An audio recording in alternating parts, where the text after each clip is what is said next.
Olá, hoje no Polaris Podcast recebemos André Marcolino, que à frente da Marcolino Design, há 26 anos vem trabalhando a cultura de inovação no Brasil. Eu sou Conrado Abreu e comigo estão André Pastina e Rodrigo Rocha. Não deixe de se inscrever no nosso canal do YouTube e de nos seguir nas plataformas de streaming. E André, conta um pouco da sua história pra gente, da sua jornada, né? Até chegar essa paixão por design de serviços, de produtos e tudo mais. Tá legal. Se vocês me permitirem, eu vou fazer uma coisa meio curiosa. Às vezes, algumas histórias, elas começam do final, né? Às vezes um filme, uma história, o cara conta assim o final e depois fala, olha, como eu cheguei aqui. Então, eu vou, se vocês concordarem, eu vou fazer mais ou menos assim. Fantástico, já gostei. Então, é assim, como eu cheguei aqui, né? Hoje, só para vocês entenderem um pouquinho o contexto, eu tenho 48 anos e dediquei a minha vida inteira ao desenho, a arte de criar e desenhar, né? Assim, de fato, é a minha pedra preciosa e tenho trabalhado com essa, vamos dizer assim, com esse método, com essa experiência de desenhar. E isso desde criança. Mas hoje eu tenho uma empresa que presta consultoria para multinacionais, empresas médias também. Mas hoje eu trabalho, por exemplo, com a Disney, sou uma empresa que eu fui contratado pela Disney para fazer um trabalho muito específico de estratégia de design aqui no Brasil. Isso é inédito porque foi a primeira empresa dentro de uma política da Disney, né, da Walt Disney, de contratar uma empresa como a minha, que é uma empresa pequena, bem pequena, mas muito especialista. Assim, uma empresa é um grupo pequeno, mas muito especialista no que faz. Então foi muito interessante, porque a Disney tem uma equipe muito robusta, mas sempre existe coisas acontecendo no mundo e às vezes alguém que está aqui fora, vivendo o dia a dia das ruas, trabalhando com produtos muito diversificados, acaba tendo algo para contribuir. Então, hoje eu trabalho com a Disney, trabalho ali, então tem a Disney, a Pixar, tem também a Marvel, enfim, então trabalho para eles com essa parte estratégica de inovação e muito sigilo. Trabalho para multinacionais que desenham eletrodomésticos, né, fogões, micro-ondas, eletroportáteis. Eu tenho o maior portfólio e eu demorei muito tempo, tá, para falar isso, viu, André, Conrado e Rodrigo, e eu tinha dificuldade de falar isso. Eu tive muita dificuldade de pronunciar o que eu vou pronunciar agora, né? E só consegui pronunciar em função de muita ajuda de pessoas que mais experientes e que estão no mercado, que falaram, olha, você precisa contar essa história de verdade, né? Porque muitas vezes, dependendo do tipo de educação que se tem, pode parecer uma arrogância, né? Você fala, não, mas como assim você vai falar que você tem o maior portfólio da América Latina de eletrodomésticos, né? Pode parecer estranho, pode parecer arrogante, pode parecer, assim, estranho. Como você tem isso? Como construiu, né? Como chegou aí? Mas, de fato, eu tenho. Hoje eu tenho um portfólio que ele, de fato, é o maior portfólio da América Latina na área de eletrodomésticos e eletroportáteis. Então, eu já trabalhei com a Bosch, a Continental, a MAB, a GE, a Atlas, a Marcadaco, a Colormac, a Mallory, a Gama Italy, e tem mais, a Gradiente, e vai indo, a Lennox. Então, assim, provavelmente devo estar esquecendo alguma ainda, porque foi tudo que eu fiz nos meus últimos 20 e poucos anos de história, foi trabalhar desenhando, então, depois de um tempo a gente acumula. Então, é o que eu faço hoje, eu desenho para algumas empresas, tem mais empresas, mas eu acho que o mais interessante um exemplo, quando eu assinei o contrato com a Disney, foi tão marcante para mim que eu disse para os caras assim, falei, olha, eu estou me sentindo como o cara que chegou na Lua, foi o Neil Armstrong, é isso mesmo? Isso. Falei, cara, porque eu sou só um brasileirinho que está aqui com a minha empresa, fazendo o meu trabalho de bastidores, sempre fui de bastidores, e de repente eu estou aqui assinando um contrato com uma das empresas mais incríveis, né, do mundo, num certo anonimato, mas é como se fosse aquela fotografia emblemática. Eu falei, cara, fotografem isso, porque para mim é um momento mágico, né? Muito especial. E foi assim de verdade, eu me senti assim, né? Uma conquista muito difícil e não foi planejada, ela aconteceu naturalmente. Então, esse é meio que o final, tá? Eu tenho outras coisas interessantes acontecendo agora também. Recentemente, estou tendo a oportunidade de trabalhar com alguns projetos do Shark Tank Brasil também, com o João Apolinário, da Polishop. E são essas coisas que quando vocês... Agora vamos para o início da história para entender como que eu cheguei aqui nesse lugar, né? Que eu acho que é um dos lugares difíceis de se alcançar. Para você ter ideia, cara, nos últimos anos eu conheci tanta gente interessante, fruto do meu trabalho. A Klink, por exemplo, jamais imaginei, um cara genial, assim. Eu passei um dia inteiro com o cara, fiquei 1 hora sentado ao lado dele, desenhei no mesmo papel, compartilhamos assim esboços, esquetes, foi um momento mágico que eu guardo, assim, e o cara encontrar um ser humano, para mim foi incrível, olhar nos olhos do cara, assim, eu falei, cacete. Que bacana. Foi realmente muito marcante, viu? Foi um momento, assim, cara, de arrepiar. Você fala, cara, essas pessoas têm algo extraordinário. Mesmo quando estão quietas. Só o olhar do cara já fala muito. Então, assim, tem essas coisas que foram acontecendo ao longo da minha jornada profissional, e por conta desse trabalho com a indústria, né, de desenvolver produtos mais diversificados, desde um brinquedo a um ônibus, eletroportáteis, enfim, muitas coisas, né? Bancos de automóveis, a parte de interiores de automóveis, trabalhei para aí, posso afirmar, para todas as montadoras, exceto as coreanas, mas para as outras eu já desenhei a parte de interiores, tecidos para quase todas, né? Enfim, então esse é o final da história, e o final tem mais um ingrediente interessante. Vou lançar agora um game, é uma área que eu estou investindo muito, onde eu lembrei muito da Areta, porque esse game ele vai trazer uma montanha com 10 etapas, assim, uma escalada, que foi a forma lúdica que eu encontrei para compartilhar minha experiência para jovens estudantes, principalmente, que estão nesse mercado, que sonham, né, desejam muito, mas que vão ter sérios problemas, turbulências. E eu gostaria de contribuir com a minha experiência, né, compartilhando. Aí eu criei um game para compartilhar nessas 10 etapas, que se chama Design Storming. Cada parada vai ter um mestre, alguém para orientar naquele momento mais difícil, né? Isso, quando eu ouvi o podcast aí do Polaris com Areta, cara, eu falei, cara, como é impressionante, né? Como as coisas às vezes chegam pra gente assim como uma luz, né? E foi bem isso, e cara, muito legal, foi muito interessante, né? E, enfim, então eu vou pro começo agora. Eu fiz um recorte aqui, final, mas e fiquem à vontade aí, se vocês quiserem interromper.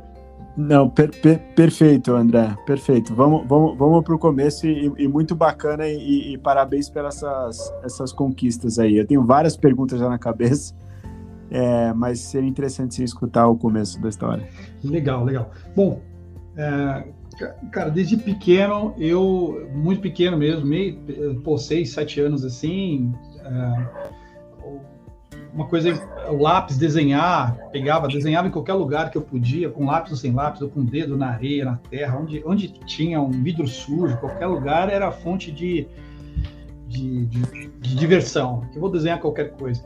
E foi assim, comecei desenhando muito cedo, sem qualquer tipo de técnica, e fui avançando, assim, um garoto muito inquieto, muito, vamos dizer assim, desajustado, talvez seja a palavra, né? Porque eu vi muito isso, né, no colégio, né? Porque hoje eu entendi que essas palavras, né, que tentavam enquadrar o comportamento de um garoto ou de uma garota, que pode ser muito vamos dizer, muito elétrico, muita energia. E hoje as escolas, né, eu tenho minhas filhas, elas estudam em escolas muito interessantes, que tem uma metodologia que vem do Canadá ou vem de outros países, Irlanda, enfim. E aí você vê as escolas já com a metodologia de ensino preparada para acolher alunos diferentes. Então, se o aluno tem uma inclinação ou tem um tipo de energia que precisa gastar essa energia de alguma forma, a escola consegue abrigar esse aluno e direcionar ele, essa energia, essa inquietude, né? Eles conseguem fazer isso. Bom, no meu período eu não tive essa oportunidade, então foi difícil. E aí eu entrei numa classe de alunos desajustados, eram os caras que não, sei lá, 9, 10 anos eu estava numa classe difícil, eu estava levando porrada literalmente, porque a molecada era barra pesada, literalmente. E foi muito difícil, por quê? Porque o que eu tinha era essa coisa de... A professora passava uma lição, uma lousa, e eu entendia muito rápido aquilo. Então, era assim, eu fazia um desenho no caderno que representava como eu tinha o meu entendimento sobre o tema. E era o suficiente. Mas aí isso era um problema, porque eu realmente não me encaixava, que tinha que ter um caderno bem escrito, que seria o correto, né? Olha, a lição foi essa, você estudou isso hoje e está aqui. Não, eu tinha um desenho que representava o que eu havia entendido. Então, meu caderno era um caderno, sei lá, do tipo daquele filme lá que é do cheio de enigmas, um filme que deixa eu ver o cara que fez esse filme agora, vou tentar lembrar aqui, que traz o Vaticano, que tem ali a questão da Código da Vinci. Isso. O Tom Hanks. Isso aí. É mais ou menos isso. Era uma coisa cheia de mistério. A professora olhava aquilo e falava, esse moleque é louco e ele não está entendendo nada. Mas não era isso. Era só essa energia, né? E então foi bem difícil, porque eu vi no desenho essa tábua de salvação. E as disciplinas que tinham muito valor nesse período do meu colégio era matemática, língua portuguesa. Então eram essas disciplinas, né, que têm o seu valor, evidentemente, mas que existiam outras coisas, que naquela época educação artística não tem valor nenhum, né? Tipo, isso não vai te levar a lugar nenhum, você está perdido. Então, por conta disso, essa segregação de colocar alunos assim disciplinares e não ser entendido com essa indisciplina como algo que poderia ser um potencial a ser desenvolvido, eu percebi que eu tinha um desenho como o meu melhor amigo e fiz dele a minha tábua de salvação, minha pedra preciosa, e fui crescendo assim, passando os anos, fiz a faculdade de desenho industrial, que era a única coisa que eu queria fazer, eu não queria nenhuma outra. Meu pai queria que eu tivesse estudado direito, uma outra tipo de escola, né, uma escola um pouco mais tradicional, mas eu fiz desenho industrial, projeto de produto com foco em automobilística, que era a minha paixão, meu tesão, né, que é desenhar um automóvel. Eu cresci no ABC Paulista, onde é o berço automobilístico aqui no Brasil, né, foi o berço mais forte da indústria automobilística, e muito influenciado por isso.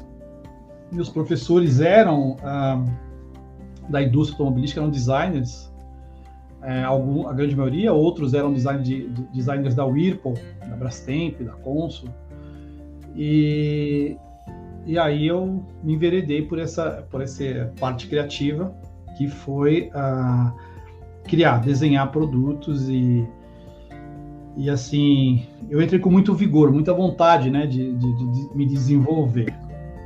O que eu descobri na universidade é que eu desenhava mal pra caramba, né? Eu tinha 43 caras na minha classe e eu descobri que eu era horrível, né? Que eu achava que desenhava pra caramba e eu descobri que não. Eu literalmente se não fosse o pior, era um dos piores, estava entre os piores em desenho, né? E um dos professores aí, que se tornou um grande mestre amigo, ele era designer da Whirlpool, ele viu a minha dedicação, viu que eu entregava Vocês talvez, eu não sei exatamente a idade que vocês têm, eu tenho 48, mas assim, essa palavra talvez seja estranha, resma de sulfite. Acho que ninguém sabe que porra é isso, meu. Que é isso, cara? É o pacote de sulfite, A4, né? Completo e cheio. Eu levava para o professor de uma semana para outra aquilo cheio de desenho. Ele olhava e falava, cara, isso aqui... Ele viu o esforço, viu a quantidade, mas falava, putz, isso aqui tá horrível.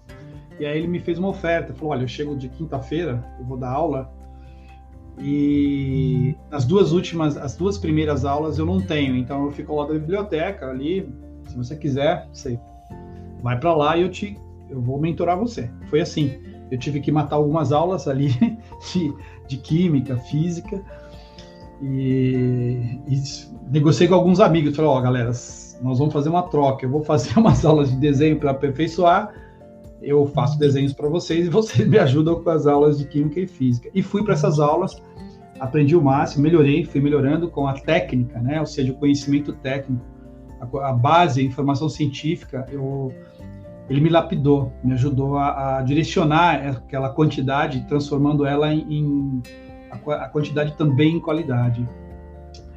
Não muito depois, ele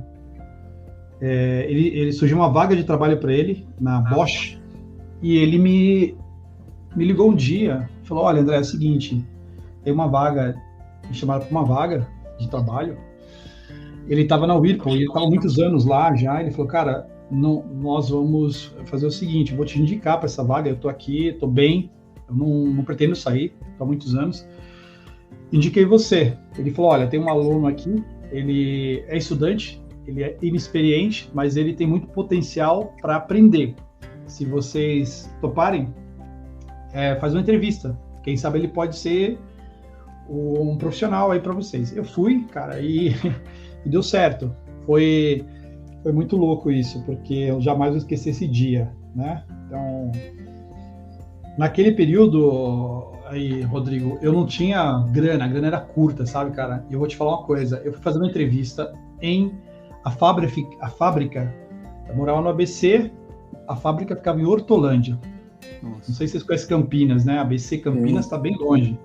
Beleza, peguei a minha mala de desenho, que é enorme, uma mala de desenho, bem grande mesmo, coloquei debaixo do braço, pra você ter ideia, cara, peguei um ônibus, peguei um trem, fui até a Barra Funda, peguei lá um cometão, metrô, fui até Campinas, chegando em Campinas, peguei uma baldeação para ir de Campinas a Hortolândia. Porém, essa baldeação, ela não levava até a porta da empresa, porque é um distrito industrial.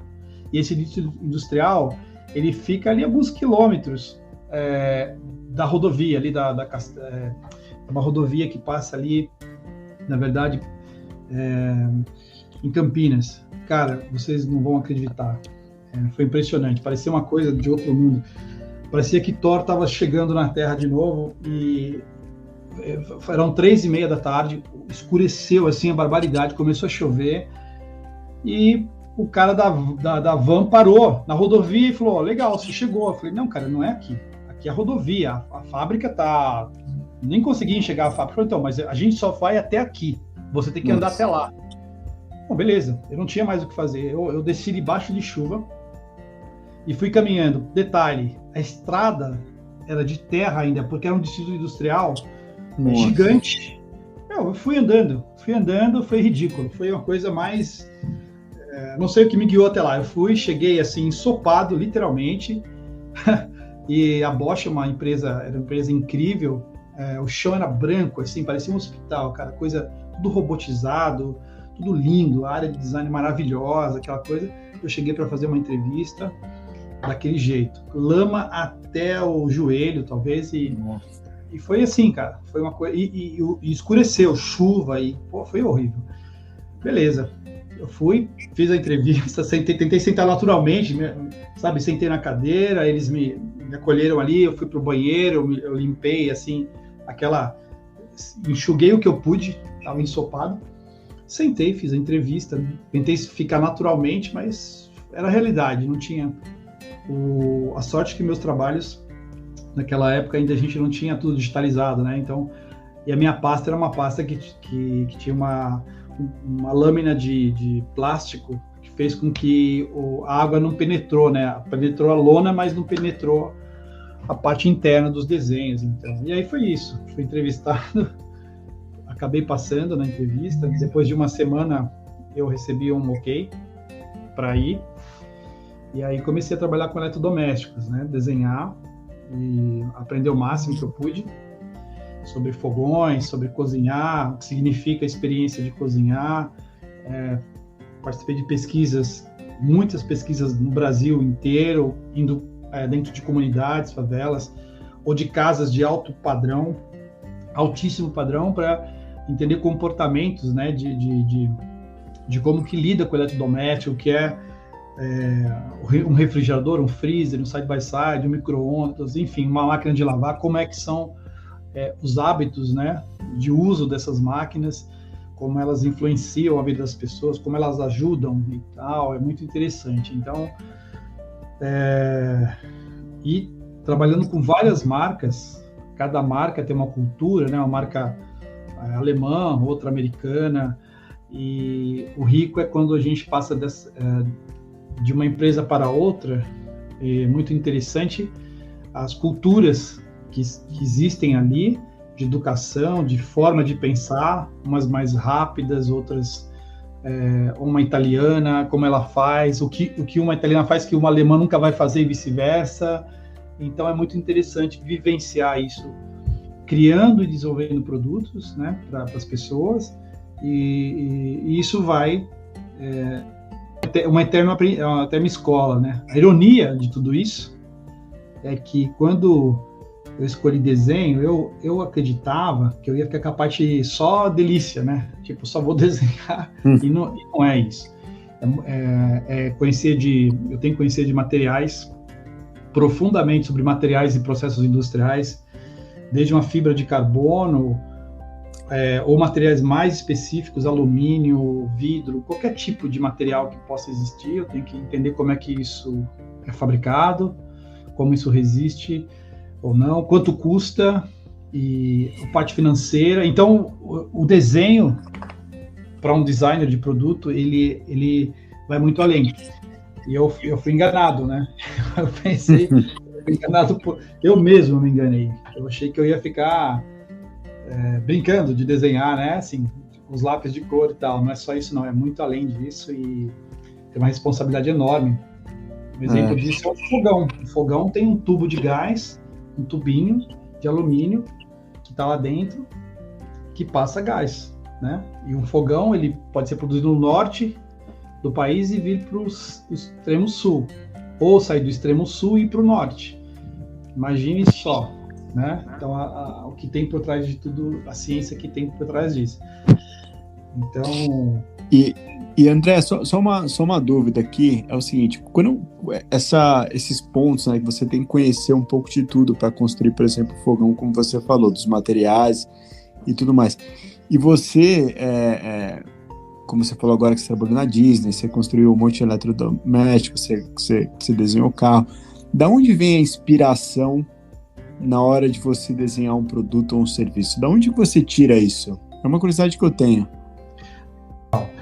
Bom, primeiro assim, quando a gente está trabalhando para uma empresa, seja dentro dela como prestador de serviço, existe o mercado. Então, a primeira coisa que existe, dependendo da estrutura da empresa, ela te envia um dossiê, um documento, uma missão muito bem detalhada, como se fosse um documento que o James Bond abre uma pastinha, lê isso aí, a missão está aí. Você tem um prazo para entregar, você tem um preço objetivo, um target price objetivo, você tem vamos chamar de um público-alvo, né? De certa forma, podemos chamar assim, tentando identificar quem para quem é isso, que problema vai resolver. Então, dependendo da empresa, o documento vem estruturado, ela vem com uma espécie de briefing. Esse briefing, o profissional de design, que aí ele tem que estar antenado, né, entendendo o que é tendência, o que está acontecendo no mundo, as influências, sejam influências de estética ou mesmo de tecnologias, para ele pegar toda essa informação e começar a criar em cima disso. Se o produto vai ser mais Exemplo, se os automóveis de 2025 eles serão mais adiamantados, curvas retas, por exemplo, ou não, ou serão um misto de curvas, de raios e curvas e cantos retos, sabe? Então, tem muita coisa acontecendo no mundo e a gente tem que interpretar essas informações que vêm da indústria com o que está acontecendo no mundo. A gente chama isso de os sinais que vêm do mundo. Eu fiz um projeto uma vez, aprendi isso um projeto, liderando um projeto para o Instituto Europeu de Design, que é uma competição da Ferrari, que ela lança para vários países, onde algumas universidades selecionam alunos e eles criam um projeto para a Ferrari, que é uma competição global, e a Ferrari vai escolher esses projetos e vai depois bancar para que esses alunos viajem para Maranello ou para Turim, para desenvolver o projeto lá e passar um período ali no grupo da Ferrari para fazer o seu projeto, né? Então, eu tive a oportunidade de liderar um grupo de alunos e ali eu aprendi muito também sobre esses sinais que vêm do mundo, ou seja, como que a gente interpreta a interpretação de tudo isso que está acontecendo, né? É um pouco isso. Se a empresa não tem a cultura e ela não está estruturada, então aí a gente entra com essa parte, né? Então vamos entender qual é o mercado que ela está. Pode acontecer também, por exemplo, de uma empresa, por exemplo, metalúrgica. Ela produz, vou dar um exemplo, ela produz, sei lá, panelas, de repente, tá? E de repente a gente vê que panelas pode estar perto de pias, né? O cara pode produzir, a gente começa a perceber que a marca dele talvez possa ter a oportunidade de entrar num segmento que ele não imaginava. Então, peraí, se eu tenho tudo aqui para produzir panelas, as prensas e todo o resto da tecnologia, por que eu não posso produzir outras coisas? Então, a gente também cria esse estudo, né, se precisar. Então, tem os dois caminhos. O conhecimento que vem da indústria, pré-mastigado, que a gente usa, e devolve com uma forma estética, com uma visão, né, realista do que deve ser o futuro, como ele vai ser.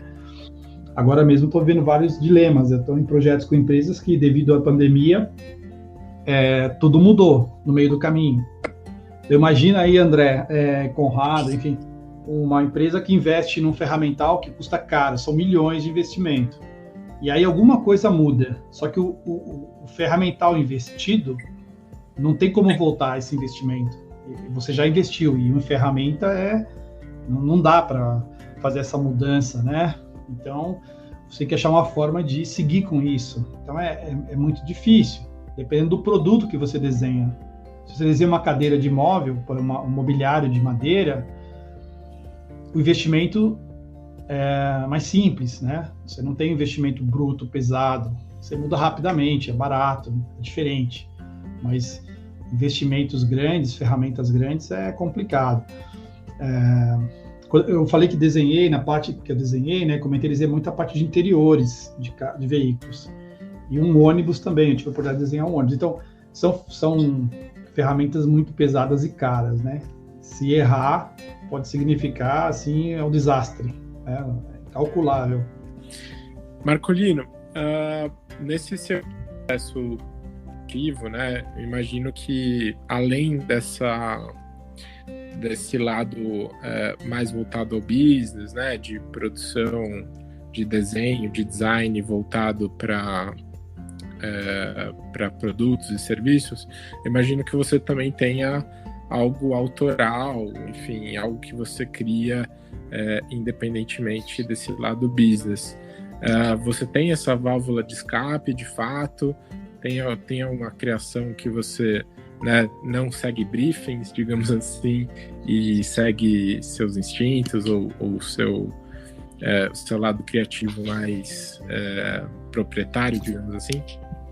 Sim, tem duas vamos dizer, tem dois caminhos aí. Tem um caminho que, mesmo dentro do briefing, né, quando vem um briefing, é natural que um designer ele apresente uma visão completamente diferente daquilo que a companhia está olhando. Então, você faz aquilo, segue aquele caminho do briefing, e também apresentam uma visão que não está no radar. Você fala, olha, a gente, ok, entendemos bem aqui a questão do briefing, porém a gente entendeu que tem uma outra oportunidade, completamente diferente. E aí se apresenta a ideia autoral, a criação, né, que foge o contexto ali seguro, né, que seria novos caminhos. Então isso acontece. Fora isso, projetos autorais, assim, que existe, por exemplo, para ser honesto, a minha vida inteira eu fiquei com projetos assim engavetados, porque como eu sempre tive muito dedicado à indústria, sempre aquele projeto falar, não, eu quero fazer um desenho, sei lá, um mobiliário ou qualquer outra coisa que possa ser independente da indústria, né? A própria produção de alguma coisa, de alguma peça, por exemplo. Uhum. Então, nesse momento eu estou me dedicando a surgiu a oportunidade de desenhar para royalties, para marcas. Agora eu vou desenhar são 2 marcas bem fortes aqui no Brasil. São objetos para casa. Faz pouco mais de 2 semanas que eu fechei um contrato de royalties com eles. Então eu não posso abrir ainda, mas assim, tem projetos nessa linha.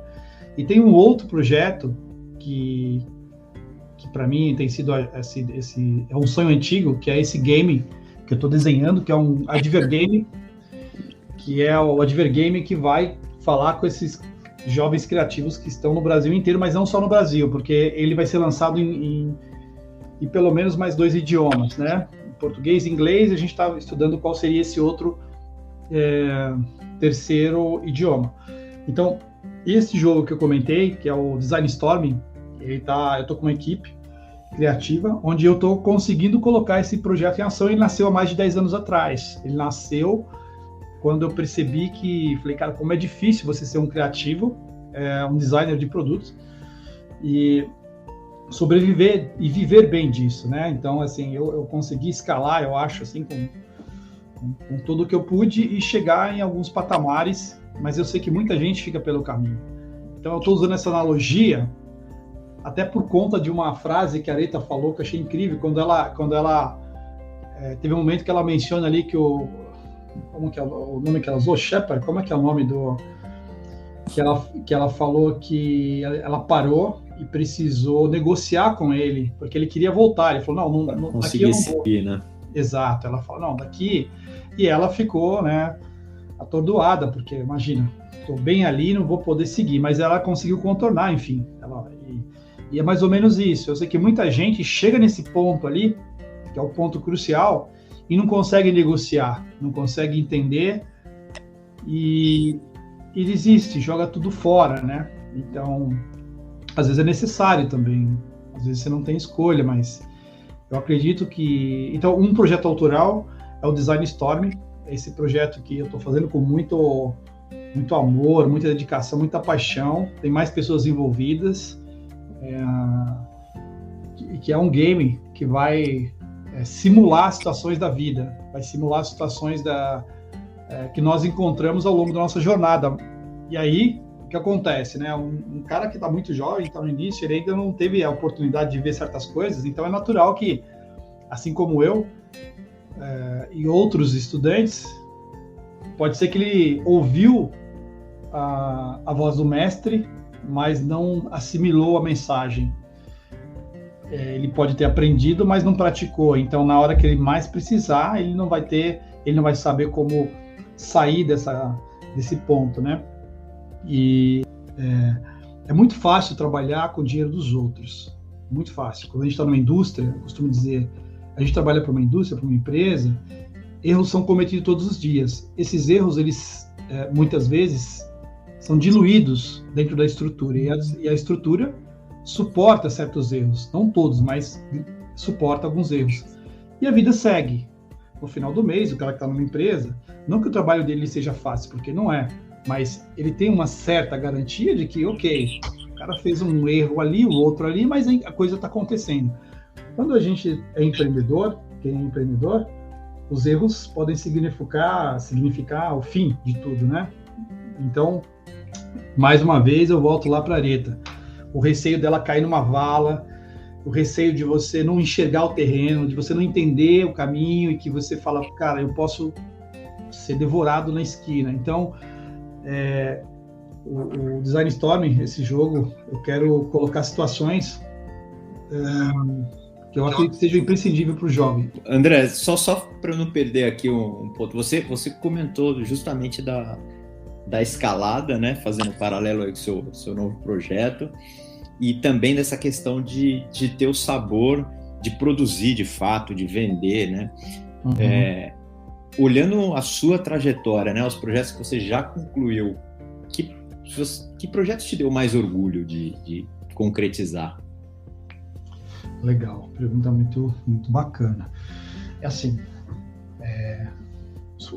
quando quando uma empresa cria um novo produto e ele vende, e ele causa impacto, né, financeiro para a empresa devolve isso de várias formas, para os acionistas, mas também para a sociedade, gera emprego, enfim. E esse produto ele vai para casa das pessoas vou te dar um exemplo, né?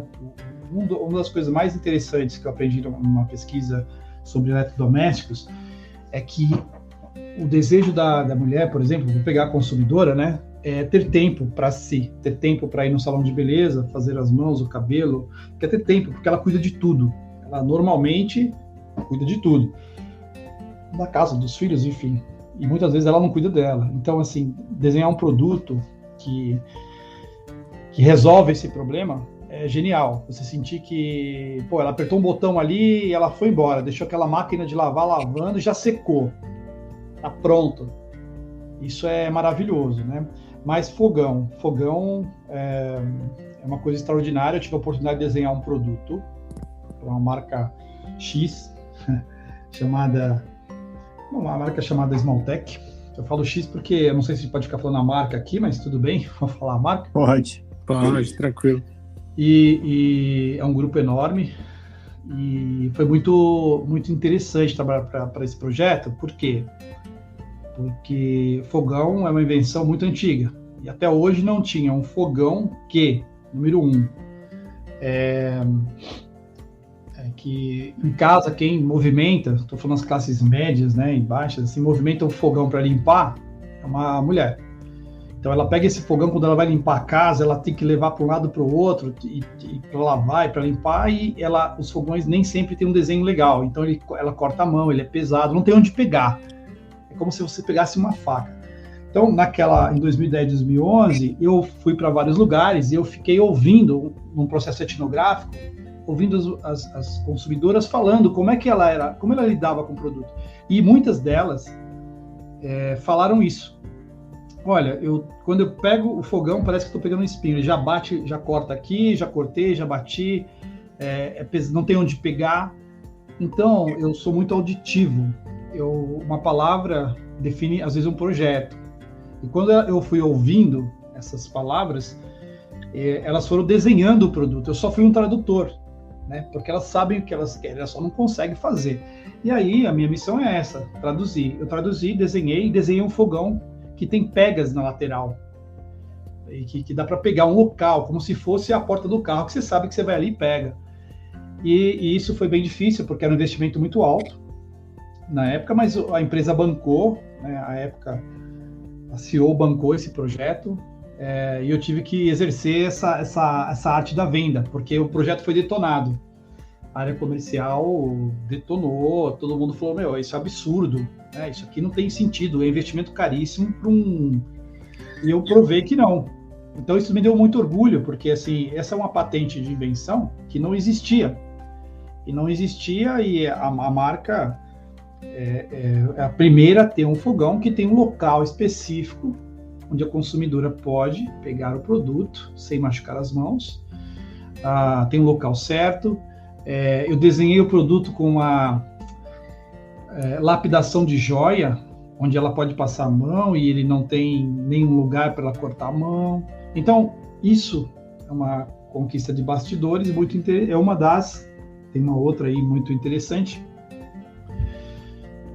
que é a mais vibrante, mas não é de produto, é de conexão de empresas, é colocar duas marcas grandes para conversar, que é o que eu estou me dedicando muito agora, e são duas marcas muito, muito grandes, e que eu consegui fazer uma conexão dessas duas empresas, e essa me deu muito orgulho. Quem sabe um dia eu vou contar aqui, ou no livro aí que é real. Essa parada aí foi uma parada muito louca. Foi na pandemia, eu saí na minha sacada, eu gritava, porque eu falei, ninguém sabe disso aqui que está acontecendo, e eu tô aqui vivenciando uma coisa extraordinária, que é colocar duas Eu não sabia ainda. Então, tem a ver com essas grandes marcas aí que eu comentei. Uma das marcas aí do início, né? Que são, por exemplo, tem a Disney, parceria com outras marcas, então, infelizmente eu ainda não posso falar, mas já eu vou poder falar. E é uma história realmente extraordinária. Ela é bem bacana. Não tem a ver com produtos, mas tem a ver com empresas e pessoas, né? Colocar conexões para conversar, vai. Então, acho que seria tipo, vamos fazer um dia de Polaris e Luciano Pires, por exemplo. Eu estou dando um exemplo, sabe? Não sei se vocês curtem o Luciano Pires, mas é tipo isso, sabe? Vamos colocar esses caras para conversar, exemplo. São coisas assim que eu tenho costurado agora. E aproveitando também, André, a gente falou bastante de design, de processo, de ideação. O que você acha que tem muita diferença como designer pensar em design de produto e de serviço, ou a metodologia, o processo ele é parecido? Cara, que pergunta extraordinária. Então, assim, a minha visão disso desde o início, né, desde quando começou a surgir essa história do design thinking, quando começaram a fazer esse trabalho maravilhoso, ali o Tim Brown fazendo isso na IDEO, todos esses caras trazendo essa Tom Keller, que foi um dos pioneiros, que era um cara que não tinha nada a ver com design, né, era um outro tipo de formação. Eu penso o seguinte, é muito particular essa visão, e é polêmica. Eu acho que tem tudo a ver. Eu nunca consegui desenhar um desenho de produto que não tivesse já pensando assim, vamos dizer assim, como que isso vai estar no ponto de venda, então como que isso vai virar um negócio, então a experiência do usuário e também o serviço. É claro, a gente não vai por essa não tem um aprofundamento na área do serviço quando a gente está desenhando um produto, mas a gente pelo menos tem uma aproximação de como pode ser essa experiência, né, na hora do consumo, do serviço. Então, o bom designer ele precisa pensar nisso, mesmo que o pedido do projeto não esteja contemplado. Por exemplo, nós não queremos saber do serviço, mas eu posso levar um serviço, por exemplo, agora, isso tem acontecido com frequência, a gente desenha um produto, mas se eu vejo uma oportunidade de um serviço que não está no escopo do briefing, ninguém pediu, ninguém pensou, a gente, naturalmente aqui na nossa empresa, a gente já apresenta para o cara, falou, a gente está com uma visão legal aqui, a gente compartilha com os caras essas visões, fala, olha, a gente acha que também tem oportunidade de serviço aqui, e hoje tem. Vou te falar que tem tanto. Cara, eu tô tão otimista, eu tô assim, um pouco perturbado com isso, porque eu vejo, principalmente no mercado de games, cara, eu vejo uma oportunidade enorme, assim, e aí entra serviços também, né? Então, eu acho que tem muita gente não percebendo, muita gente percebe, mas tem muita coisa boa para acontecer e nesse segmento, coisas interessantes relacionadas a serviço e produto. Legal. E Marcolino, como que você, nesse seu processo aí de ideação, né, inovação e tudo mais, como que você gera valor, né? Eu estava vendo um vídeo seu em que você fala justamente disso, assim, às vezes você tem dois produtos com a mesma qualidade, mas em um deles você entrega, né, uma proposta de valor, um algo a mais ali que faz aquele produto valer muito mais. Como que isso se dá? Não, legal. É verdade, tem um vídeo que eu tento explicar um pouco isso e faz a parte do projeto Design Storm. Qual o objetivo disso? A gente, quando vai gerar um produto, por que tem, por exemplo, uma cadeira, que até comento como cadeira, exemplo, né, um mobiliário que pode custar 200, né, preço 200 e outros 5 mil reais. E muitas vezes, quando você olha o produto, né, claro, tem a qualidade do produto, é evidente, né? Mas tem produtos que têm essa equivalência de qualidade. E aí você... o que muda, o que pode mudar, né? A matéria-prima, a textura, o brilho, o acabamento, uma pequena arte ali que pode mudar e criar uma conexão emocional. Então tem todo um pensamento ali muito interessante, que aí que eu comentei do projeto da Ferrari, que eles usam uma coisa muito interessante, os sinais fortes e fracos que vêm do mundo. Se a gente estiver bem conectado, assim, tendo uma alimentação de informação legal, um cardápio bom, você consegue fazer essas conexões, ter a percepção de trazer, por exemplo, um acabamento, um pequeno acabamento, um detalhe em cobre, ou cobre não é legal por causa disso, porque não é uma matéria-prima, sei lá, que pode ser interessante por várias razões, vamos pensar um outro material, a forma. Então tem a própria tecnologia que pode criar uma espécie de aura para o produto diferenciada. Então tem muitas formas de se fazer isso como produto, né? Trazendo um apelo emocional, um apelo lúdico e principalmente, eu acho que o produto, quando ele resolve algum problema, quando ele cria realmente uma condição para resolver problemas, é extraordinário, né? Mas às vezes você fala, bom, mas um móvel, que problema ele resolve? Eu tenho uma poltrona aqui atrás de mim, vocês não estão vendo, mas que é uma Chesterfield, eu adoro essa poltrona, e eu queria uma específica, e eu demorei muito para achar essa poltrona, porque eu queria especificamente o detalhe, uma cor e tal, não sei o quê, e achei essa poltrona. Então tem questões assim emocionais também, né, que podem gerar esse valor. E se a gente entender bem isso, esse significado do produto para a pessoa, ou do serviço também, a gente consegue tangibilizar um valor enorme, né? Assim, é uma coisa que aí entra os MVPs da vida para fazer um teste, para ver se isso funciona ou não, se faz sentido na vida da pessoa. Então tem muitas coisas interessantes aí para serem verificadas. Por exemplo, um timer no fogão tem valor ou não para a gente, né? Um timer num produto que você tem que cozinhar e tem que sair. Eu tenho uma máquina aqui da Samsung de lavar que ela toca uma musiquinha. Tem gente que acha essa musiquinha infernal aqui em casa, não vou falar quem é. Mas cara, essa musiquinha maldita tá tocando.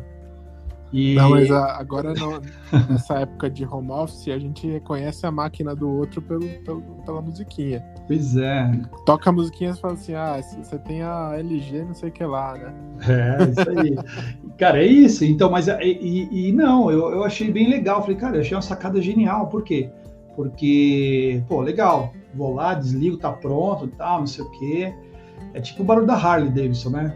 A Harley tem um barulho que é dela. A Nespresso, que eu sou fã de café pra caramba, eu sou assim, cara, adoro não só a Nespresso, mas tudo que envolve café. E eu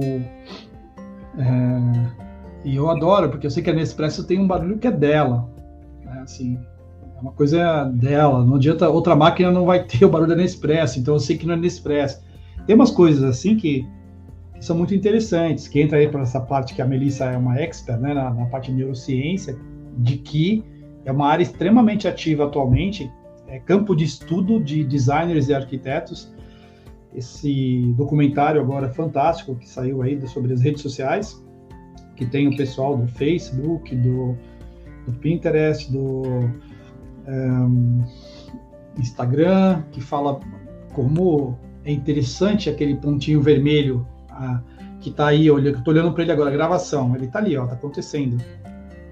O meu cérebro já registra que isso é um sinal importantíssimo e que tá tudo bem, a princípio está funcionando.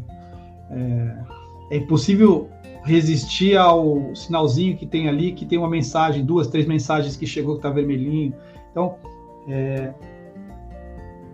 isso está acontecendo para todo mundo, e quem desenha produto ou serviços sabe disso já e tem tentado aprender mais desse campo, né?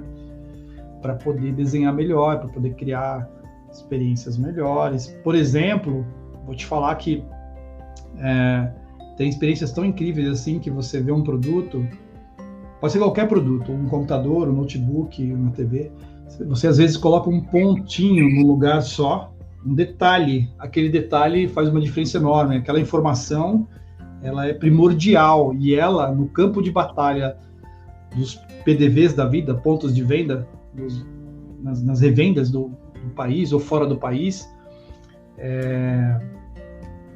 e falo isso porque eu desenho produtos que estão em mais de 80 países, assim, e cada cultura tem uma coisa. Aí você coloca um pontinho, ele pode ter um significado extraordinário ali. E já em outras culturas, não. Esse pontinho não significa nada. Ou pode significar uma coisa horrível, por exemplo, né? Uma ofensa. Então, é muito interessante como a gente pode criar ideias, produtos, serviços, visão de futuro, com simbologias, né? Com coisas. Muito interessante. André, como você já devorou aí diversos episódios do Polaris, você sabe que quando chega no final a gente tem umas perguntinhas tradicionais aqui que a gente faz. Uma delas é o Icebreaker, que a gente costuma sortear aqui uma pergunta aleatória. Podemos fazer com você? Claro que pode, com certeza. Vamos lá. Qual foi o momento mais constrangedor que você viveu quando adolescente? Caraca, meu Deus, cara, foram muitos, né? Momento American Pie. Hora da verdade, exato. Pô, tive vários, hein? American Pie tive vários, cara. Cara, o momento mais constrangedor foi o seguinte, vou lembrar disso aqui, porque meus irmãos sempre me sacaneiam com essa lembrança, né? É o seguinte, essa foi terrível, mas tudo bem, vamos lá. Vou falar. Putz, cara, eu sou da época que rolavam os bailinhos, né? Os bailinhos, assim, em casa mesmo, fazia aquelas bailinhos. Em casa era muito legal e tal. Garagem, onde dava, né? Então era muito legal isso, divertido. Lembro que rolou o bailinho no bairro onde eu morava e tal. E era meio de madrugada, cara. Eu sei que era molecão, né? Aí acabei conhecendo uma garota lá, era afim dessa garota e tal. Eu peguei e levei essa menina para casa para apresentar para os meus pais. Eu não sei, talvez devia ter tomado alguma coisa ali a mais, fui para casa, bati na porta, o que tá acontecendo? Cara, eu acordei todo mundo e fui lá, falei, olha, aqui é a minha nova namorada. Mas não era namorada, nada, era só uma garota que eu conhecia ali, que depois eu nunca mais vi também. Depois também eu nunca mais vi, mas era coisa de criança, não, sabe, bem de criança mesmo, um garoto, um moleque, não tinha nada ainda de mais avançado, não. Era mais brincadeira. Naquela mesmo. época, aceitava dançar, a gente já ficava animado. Nossa, né? Cara, já sei. Bom, ali já tinha quebrado um recorde, né? Porque, já aceitar dançar, já pedir para dançar, pelo menos já era difícil, né? Porque, não sei, cara, eu não era o pé de valsa. Nunca fui. Tomou um ponche, dançou, pô, aí não, descolar uma garota, aí pronto. E apresentou para a família. Aí já viu, né? Exatamente, moleque, garoto, né? Muito bom. Muito divertido. E André, outra tradição aqui, né? Para fechar, uma recomendação de um livro e de um filme. Quais seriam suas recomendações? Cara, legal. Tem um livro fantástico que se chama Um Toque na Cuca. Um Toque na Cuca é um livro de técnicas para quem quer ter mais criatividade, do Roger von Orsch. Depois eu posso mandar as referências para vocês. E é um livro fantástico. Esse livro ele foi um dos livros que ajudou a mudar a minha vida. Ele traz exemplos bem práticos, assim, do tipo, vou dar um exemplo para você. Nós estamos aqui agora, né? Tá tudo certo, mas pode acontecer qualquer coisa radical, desde uma coisa muito séria, perder uma separação, perder o emprego, enfim, uma catástrofe na sua vida, e você é obrigado a fazer essa mudança, querendo ou não. E ele traz formas bem interessantes, criativas, e várias ideias. Esse cara ajudou a desenvolver o Atari, então é um livro fantástico. Eu conheci na faculdade e ele mudou minha vida, porque ele me deu uma capacidade criativa power, muito bom. É um livro fácil de ler. E, tem um filme que é incrível, com o Leonardo DiCaprio. Ele fala o seguinte: uma ideia o que tem de mais perigoso no mundo, mais extraordinário, é uma ideia, porque uma vez que ela germina, uma vez que ela se desenvolve, é como se fosse um vírus, não tem volta. Uma vez que essa ideia entra na sua cabeça, no seu coração, ela não tem volta. Ela toma conta de você de tal forma que... É o Inception? Então, como é que é o nome dele? A Origem. É a Origem, exato. É a Origem.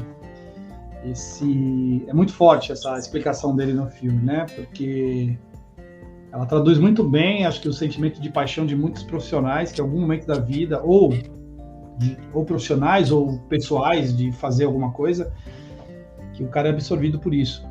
Isso é muito legal. Então esse filme e esse livro são bem legais. Eu curto bastante. André, obrigado. Foi muito bom o nosso bate-papo. Poderia ficar horas aqui conversando sobre isso, que é um tema muito interessante e tem muito o que falar mesmo. Então, é só agradecer por esse tempo com a gente, dividir sua experiência. Eu tenho certeza que os ouvintes vão gostar bastante. Legal, galera. Bom, Rodrigo, André, Conrado, valeu mesmo, foi bem empolgante. E é isso. Se deixar, eu vou ficar falando aqui. Vocês já viram, né? Mas obrigado, gente. Bacana. Polaris, cara, Polaris eu vou recomendar porque é interessante. Parabéns, o nome, eu não sei quem criou o nome Polaris, mas é bem um nome curioso e estimula a criatividade, bem legal. O Rodrigo que surgiu com Polaris. Eu não, a gente. Obrigado, pessoal. André. Tchau. Prazer falar com você. Um abraço. Valeu, gente. Um abraço. Boa noite.